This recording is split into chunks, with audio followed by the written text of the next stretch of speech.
una obra de teatro escrita por Víctor Chamorro y puesta en pie por la Asociación 25 de Marzo, a la luz de candilejas de memoria y palabras de insistencia. Un logro sensible, en una época que tiende a rechazar o considerar como obsoletos ideas y hechos que explican un presente olvidadizo. Los movimientos obreros y campesinos del siglo XX se consideran desfasados, y más cuando se observa el interés por que todo funcione hoy a nivel individual. Pero la Extremadura surgida en el siglo XIII conecta el ayer y el hoy por el eterno drama provocado por el latifundio, por la concentración de la propiedad de la tierra y finalmente por la pérdida de su valor. La semilla negra del sufrimiento de generaciones condenadas al hambre, la desolación, la miseria, el analfabetismo, la resignación y por último a la desmemoria. El 25 de marzo del año 1936, las ocupaciones de tierras por casi 70.000 yunteros extremeños pudieron cambiar la historia. Y lo hicieron, aunque no se sientan presentes ni en el sentido físico del término, ni en las emociones de sus sucesores. 25 de marzo de 1936, en el Lince con Botas. Extremadura surge en el siglo XIII, cuando los maestres de las órdenes conquistan enormes cantidades de terreno y luego no reparten. El maestre de la orden de Alcántara, Gutiérrez de Sotomayor, se le calculan 500 millones de hectáreas. Y los que le habían ayudado en la reconquista de las tierras, que eran labriegos con palos, con bieldos, con azadones, algunos les daban una espada, esos no entraron en absoluto al reparto. Los reyes católicos consideraron que Extremadura sería el corral de invierno de los rebaños de la Mesta. Los rebaños de la Mesta pertenecían a la nobleza laica y religiosa. Y entonces Extremadura nació como un territorio semicolonial, al que a las ovejas se las concedieron todos los derechos humanos, y al campesino no se le concedió ni un solo derecho animal, el derecho animal más importante, que es comer. Entonces ahí hubo una lucha terrible del campesinado entre el surco y la hierba. La Mesta no quería surco, no quería que hubiese labranza, y los campesinos pues se fueron adaptando y aquí quedaron durante siglos reducidos a una situación de gueto, y Felipe Trigo ya cuenta que durante siglos aquí se hizo un verdadero genocidio. Es decir, se programó sistemáticamente la muerte por inanición, por falta de trabajo, de la raza campesina, porque era la enemiga de la oveja. Ya en el siglo XVII, Pedro de Valencia se da cuenta de la situación tan terrible y le escribe un memorial al rey y le dice, bueno, es el primer intento de reforma agraria a nivel europeo, el estudio del acrecentamiento de la labor de la tierra, y le dice que esta desigualdad con que unos cuantos son propietarios de dehesas larguísimas y la inmensa mayoría no alcanza ni un palmo ni un terrón, es la cosa más perniciosa para la colectividad y la que más repúblicas ha destruido y destruirá. Fueron palabras proféticas, porque el alzamiento nacional se ha venido diciendo que el detonante fue la muerte del ultraderechista Calvo Sotelo. No, el alzamiento nacional se debió a la presión de los terratenientes y de la Iglesia y de la banca por las ocupaciones de Badajoz. Las ocupaciones de Badajoz son el 25 de marzo y el alzamiento es el 18 de julio. En esos 4 meses se organizaron y dijeron que le tenían que devolver a sus primitivos propietarios los terrenos ocupados. Entonces tenía razón Pedro de Valencia, porque la guerra civil tuvo como con causa principal las ocupaciones de tierra de Badajoz, que aquello fue una cosa, un impacto a nivel mundial. Ocupar la provincia más grande de España en 24 horas, sin un solo herido, sin un solo detenido, 70.000 señores. Eso fue una cosa única y que atrajo, pues aquí llegaron, para lo de las ocupaciones, llegaron corresponsales de especialistas en movimientos agrarios de toda Europa, de Norteamérica, vinieron cámaras de cine y luego volvieron a venir cuando, habiendo triunfado el alzamiento, todo el mundo tenía previsto que habría una gran venganza contra Badajoz. También vinieron y acudieron, estuvieron presentes en aquella masacre terrible que le dio muchas ideas a los nazis. Le dio muchas ideas a los nazis. La huelga general campesina de junio del 34. La ocupación de la tierra por los yunteros en el 36. La masacre de Badajoz apenas meses después. 3 fechas icónicas en un siglo trágico. Desde la inquietud de Pedro de Valencia durante el reinado de Felipe III, hasta la fúnebre reforma agraria de 1932, los avances que enmendaran la injusta situación del campo fueron mínimos y arriesgados, si acaso producto de ilustrados y liberales como Pedro Pablo Abarca, Jovellanos o incluso Manuel Godoy. No sería hasta la Constitución de 1812, hija del sacerdote y político extremeño Diego Muñoz Torrero, cuando se recogiera un primer atisbo de reforma. Dice Muñoz Torrero que si todos los campesinos tienen un poquito de tierra, serán los más firmes defensores de la democracia y de la república en España. Sin embargo, la Constitución, la PEPA, va mucho más adelante que la gente, el campesino no la entiende, y el campesino, cuando los liberales dicen viva la PEPA, el campesino sigue bajo la férula de la Iglesia y dice vivan las caenas. Llega Fernando VII y acaba con cualquier intento de una posible reforma agraria que se había propuesto ya en las Cortes de Cádiz. Y luego ya nos metemos con las desamortizaciones, que habían podido ser una reforma agraria magnífica, pero que fue una reforma agraria al revés. De las 2 desamortizaciones, la más terrible para el campesino es la de Madoz, porque el campesino, dentro de su hambre permanente y dentro de que había muy pocas faenas debidas al monocultivo, pues había 4 peonadas con la siembra, o 20 peonadas con la siega, 20 peonadas con la aceituna y 20 peonadas con la viña. Y el resto del año no había peonadas.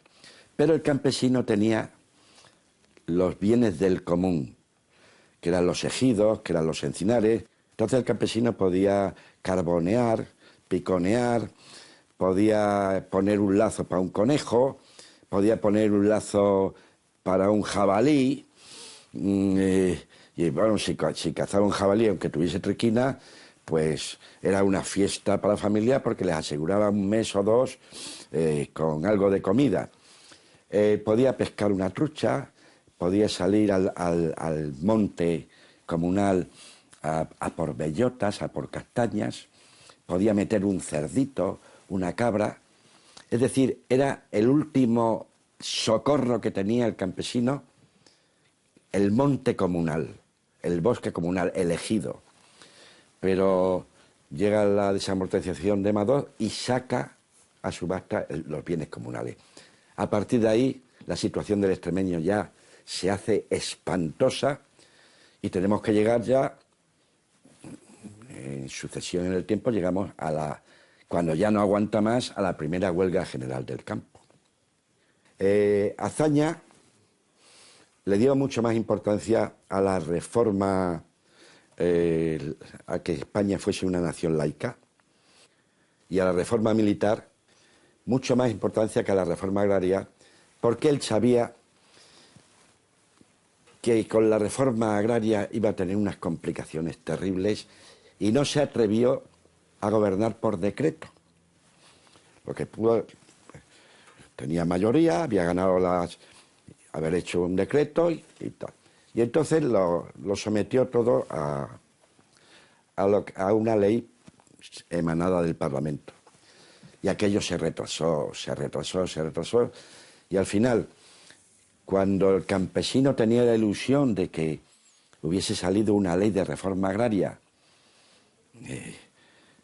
por primera vez en la historia, pues la montaña parió un ratón. Y aquello fue una burla total, porque en Extremadura, por ejemplo, en las expropiaciones de las tierras pertenecientes a la grandeza de España, un noble con cerca de 20.000 hectáreas le expropiaron 165. Y aquello fue una auténtica burla. Pero claro, llega el Bienio Negro, cuando mandan las derechas de Gil Robles. Y entonces el campesino se vuelve loco ya. La reforma agraria es una mentira y es una burla. Y ya, mentira, bueno, uno puede aguantar una mentira, pero si te dicen la mentira con burla, eso puede terminar muy mal. ¡Últimas noticias! Definitivamente. La situación llegaba a un límite, un momento en la historia, que aún pueden contar ancianos en la geografía de nuestros lugares. A la revolucionaria huelga del 34 siguió en Extremadura un cambio que se había hecho esperar siglos. La llegada del conocimiento, la cultura, la instrucción, la luz frente a la catequesis. Entonces, con la derrota de los campesinos en la huelga general, que hubo 13 muertos y 30 y tantos mil detenidos, pues hubo 2 años, hasta las ocupaciones del 36, hubo 2 años en que hubo que instruir, por primera vez en la historia de Extremadura, los campesinos fueron instruidos y los que tenían más carisma de líderes, pues aprendieron a leer y a escribir y aprendieron a pensar. Y entonces hubo que desmontar una serie de relatos y darles la vuelta. Y uno de los relatos es el relato teológico de la propiedad de la tierra que hizo Donoso Cortés, que es algo increíble. Decía Donoso Cortés que la tierra, porque era eterna y nunca pasaba, solamente podía caer en manos de instituciones eclesiásticas o de apellidos nobiliarios que tampoco pasaban. Esto es terrible.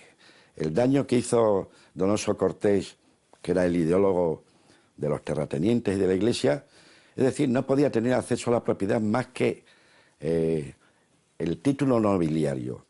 Eso unido a la obsesión de la nobleza laica y religiosa de que el obrero no tuviese ninguna información y fuese analfabeto, Era una verdadera obsesión, porque la Iglesia temía que si entraba un poco de luz en aquellas mentes blancas, pues empezarían a pensar y a cavilar sobre la injusticia que le tasaba el pan hasta la hambruna a los que producían el pan.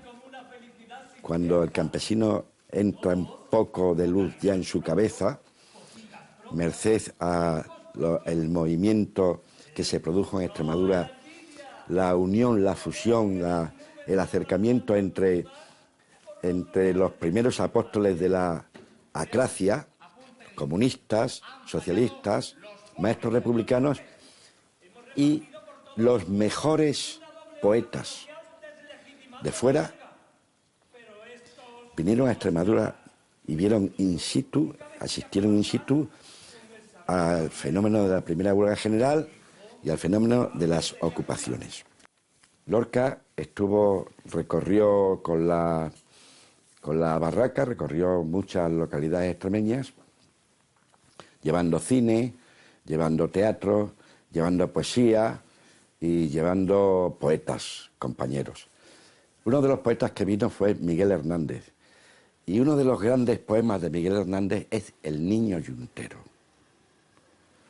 El niño yuntero que tiene una corona de sal sobre la frente y que ha llegado a la dureza de un trabajo adulto como es agarrarse al timón del arado sin haber conocido un solo juguete. Entonces, esto no tenía nada que ver con la recreación platónica e idealista del niño, el cabrerillo que se ha enamorado de una cabrerilla y que está sufriendo porque la cabrerilla ya es amor de otro chiquillo. No tenía nada que ver. Estos poetas venían en serio y no venían representando los intereses de la Iglesia, ni de la nobleza, ni de los terratenientes, y no venían en plan de ser opiáceos, no, venían a reflejar la realidad. Y Miguel Hernández habla del niño yuntero y Alberti habla de los niños que no tienen zapatos, y Vidarte habla de que en pleno siglo XX los niños de la Siberia comen hierbas y tierra para sentir que tienen algo en el estómago. Porque estamos repitiendo, estamos diciendo que esto de las ocupaciones, de la gran ocupación, se gesta en unos años terribles de hambruna. Y sin embargo, en medio de la hambruna surge este movimiento fortísimo que está interpretado por poetas, por políticos y por yunteros sindicalistas que han hecho el aprendizaje acelerado de saber leer y escribir y de ellos mismos enseñar a leer y escribir a otros campesinos que van a ser la punta de lanza de las ocupaciones. Fueron 2 años en medio de hambres, en medio de gobiernos republicanos como el del Bienio Negro, pero fueron 2 años increíbles porque el campesino llegó a entender la palabra compañero. Antes de que llegasen los poetas y los anarquistas y tal, el compañero era el peor enemigo que tenías tú, el peor enemigo dentro de la clase trabajadora, porque el compañero era el que te podía quitar la pionada, por ser más joven o por trabajar por lo que le quisiesen dar porque no tenía familia que mantener. Entonces, tienen que revertir el relato del compañero. Y les dicen que el compañero es el que con pan, el que comparte el mismo pan. Y entonces, César Vallejo cuenta que se está creando en Extremadura una solidaridad que él no ha visto, y Elías G. Ehrenburg también dice que no la han visto en ningún lugar del mundo. De tal manera que muchos compañeros jóvenes que han tenido acceso a una peonada, casi de una manera pudorosa y clandestina para no humillar, acuden a casa de un compañero que está cargado de hijos y que es más viejo y que no le han dado peonada y le entregan parte de su peonada para que coman los niños.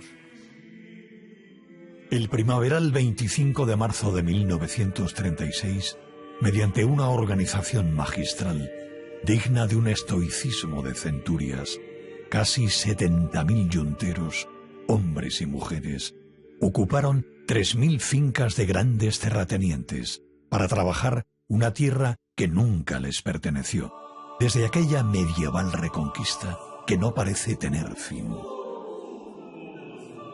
Las ocupaciones se van a realizar de la siguiente manera. Cada uno en su término municipal va a salir de su casa a las 6 de la mañana, el día 25, con sus aperos de labranza, muchos con sus mujeres, con sus niños, y va a ir al lugar que le tiene asignado la federación dentro de su término municipal. Va a entrar en el predio, en el lote que le tiene asignado, lote 142, y se va a poner a sembrar, a arar, se va a poner a arar. Organizar 70.000 campesinos es algo tan increíble que conmovió al mundo entero, porque lo que le conmovió es que esta revolución fue absolutamente pacífica. No hubo ni un solo herido, ni un solo detenido. No se le dio a la derecha oportunidad de que dijesen: nos han agredido, no tal, que intervenga la Guardia Civil y en último caso es que van armados y tal, y habría intervenido el ejército. De hecho, todos los que vinieron de fuera, los corresponsales, se temían una gran masacre recordando la revolución minera del 34. El hecho de que los campesinos acudieran a la ocupación con la serenidad del que está ejercitando un derecho natural, tuvieron mucha importancia los informes de los dos fiscales de Cáceres y de Badajoz. Los informes anuales de las ocupaciones habidas en Extremadura tenían que hacer un informe anual al Tribunal Supremo. Y el de Cáceres dice que el hecho de que en la ocupación no hay violencia, no se rompen las puertas del predio, simplemente han entrado por un portillo caído, no hay violencia. Y el hecho de que cuando llega la Guardia Civil y les dice salgan de aquí, se salen, aunque luego cuando se va la Guardia Civil vuelven a entrar, dice el hecho de que no haya violencia, estas ocupaciones no pueden caer dentro del ámbito del derecho penal, no pueden ser castigadas. Pero el de Badajoz, que era nieto de yunteros, ese llegó lejísimos. Ese dijo que las ocupaciones había que legitimarlas porque estaban hechas bajo estado de necesidad, de hambruna, y que era un derecho natural, primario y fundamental, poder comer, y que ellos entraban en esas tierras, que no iban, después de entrar en esas tierras, no iban al registro de la propiedad a decir estas tierras son mías, no, iban para poder sembrar un poco de centeno para el ganado y un poco de trigo para los hijos, y que quedaban exentas tenían la eximente jurídica del estado de necesidad por hambre. Y aquello resultó un balón de oxígeno para los maestros, los poetas, los tal, y para decir, después de esto vamos a la ocupación general, vamos a dejarnos ya de ocupaciones parciales, vamos a ocupar la provincia entera y la vamos a ocupar en 24 horas. Esto dejó pasmado al mundo y dejó aterrorizados a los terratenientes de Andalucía y de Castilla, porque dijeron con desprecio: estos señores, si no se los frena, y se le frenó con el alzamiento, estos señores nos van a contagiar su estrategia para ocupar la provincia más grande de España. Y España, la España terrateniente, en 4 días va a ser ocupada. Significaba que si se hubiese seguido el ejemplo de Badajoz, pues ponemos 4 días, una semana, la mitad de España habría dejado de pertenecer a 50 o 100 familias. Sin embargo, ¿quién venció si ni las escuelas recuerdan a aquellos que abrieron las ventanas de una casa en permanente duelo? La gente no quiere saber. Las nuevas generaciones no les interesa. Entonces, hay una pequeña levadura de gente que sigue ahí y que sigue defendiendo la necesidad de la memoria histórica y forman pequeños grupos, pero aunque no son suficientes, son una levadura, porque esto hay que estarlo recordando siempre, y no solamente un día al año, como si fuese el Día del Padre. No, la memoria histórica hay que tenerla presente, porque la memoria histórica, aparte de que con ella damos, yo te diría, reverencia a nuestros mayores, los recordamos. Yo lo recuerdo con tantísima emoción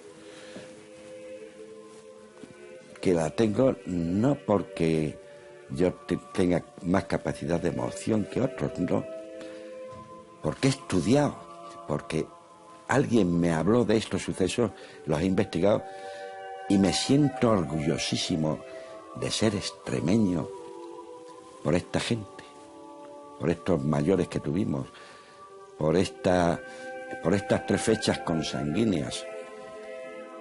Entonces, ¿cuándo se empieza a querer? Cuando se sabe. Y entonces, yo creo que estos movimientos lo que tienen que hacer es llegar a la escuela. Y ya lo dijo también Pedro de Valencia, toda sangre es una.